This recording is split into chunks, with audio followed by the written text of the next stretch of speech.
T Wharf is still dark when she comes. Steel hull, black smokestack, a white curl of wake cutting the harbor fog. It is February 1905, and nothing like her has come before. Her name is Spray.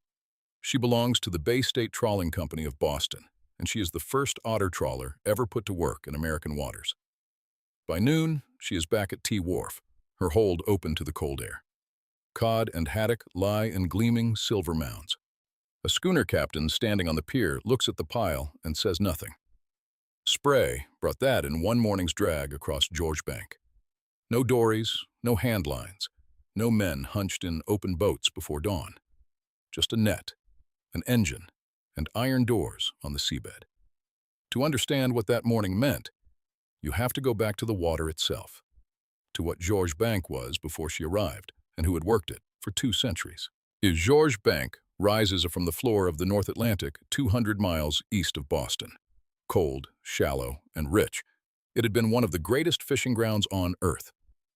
New England fishermen had worked those waters from wooden schooners since the 1600s. Every spring, the fleets sailed from Gloucester and Boston, lowered their dories over the bank. 2 men, 1 handline. A doryman lowered his weighted hook to the bottom, worked it slowly, and waited. Oh, the cold came up through the boat. A good man might land 200 pounds of cod on a steady day. Gloucester had built its entire identity on this system. By 1900, nearly 400 schooners worked out of its harbor.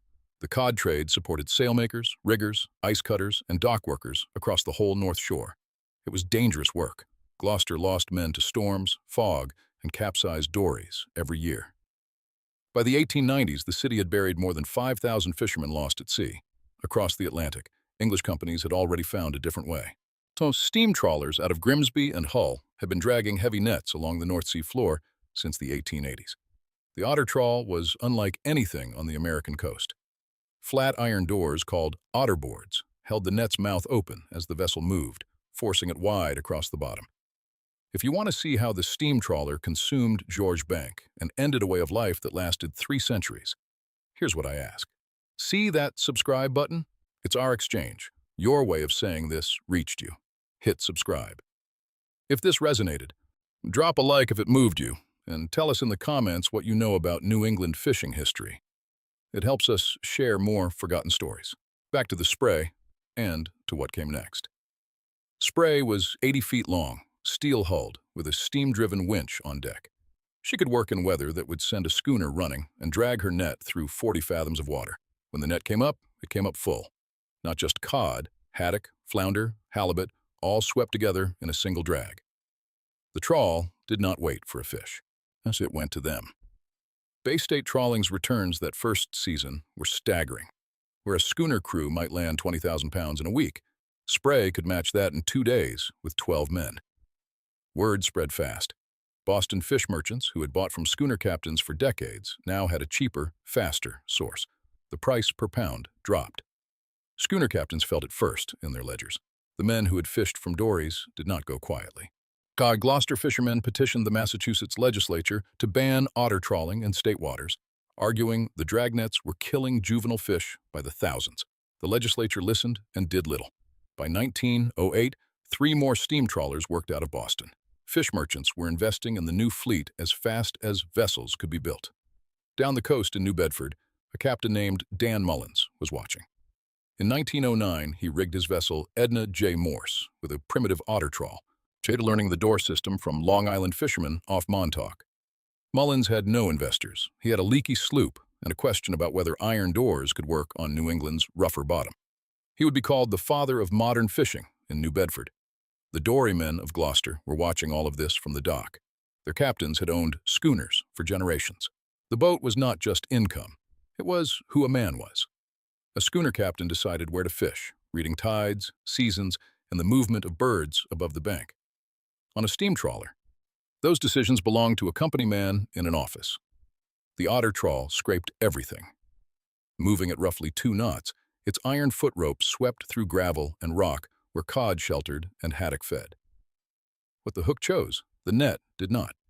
Scientists noticed early. Researchers at the Federal Fisheries Station in Woods Hole were documenting what the trawlers brought up and what they threw back. The discard pile told a story the landing tallies could not. The trawlers were profitable, and more were built.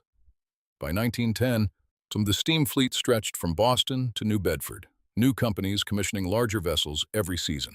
The schooner fleets began to thin. When the United States entered World War I, the government requisitioned many trawlers as minesweepers. For a few years, the bank breathed. The fish came back in numbers that surprised the men who returned. The war ended. The trawlers came back harder, larger, refitted, more efficient. The lesson of the war years, that the bank could recover, was not the lesson the industry chose to learn. All through the 1920s, New Bedford's dragger fleet expanded steadily. Captain Mullins launched the Mary R. Mullins in 1924, 84 feet long, capacity 90,000 pounds. She was a template for the fleet to come. Gloucester was changing too. The great schooner captains were aging. Young men were signing on to trawlers instead, drawn by steadier pay. The dories sat empty on the beach. Through the late 1920s, Boston's daily landings kept growing. The market price kept falling, which meant the trawlers had to bring up more to earn the same money.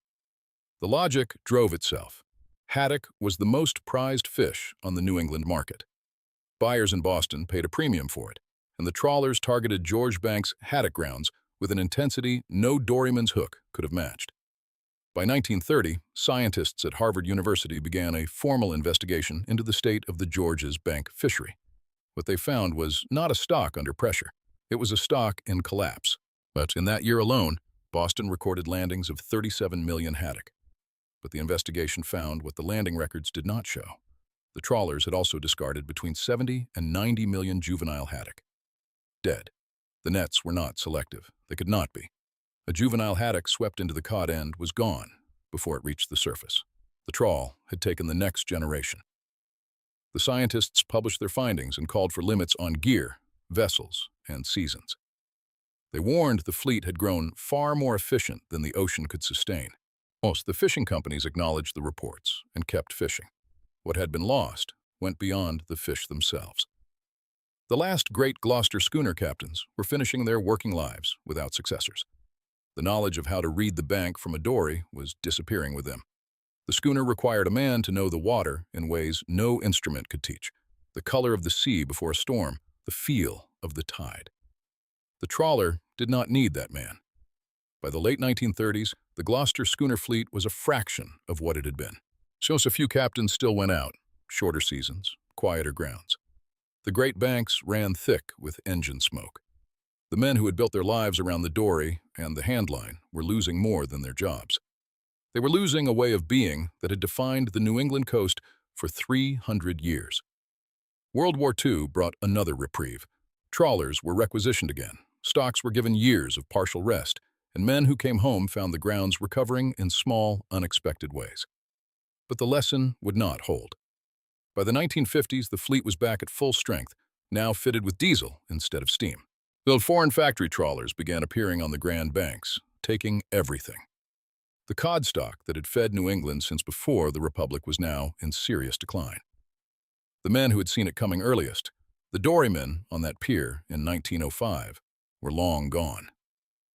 In 1976, Congress passed the Magnuson-Stevens Act, declaring a 200-mile exclusive zone and pushing foreign fleets off the banks. American companies took that as an invitation to fish what remained. By the mid-1990s, the Atlantic cod fishery of New England had effectively collapsed. Yet the grounds that had sustained communities for 400 years produced almost nothing. The story that began with the spray had found its end. None of this was inevitable. The steam trawler was a technology, not a verdict.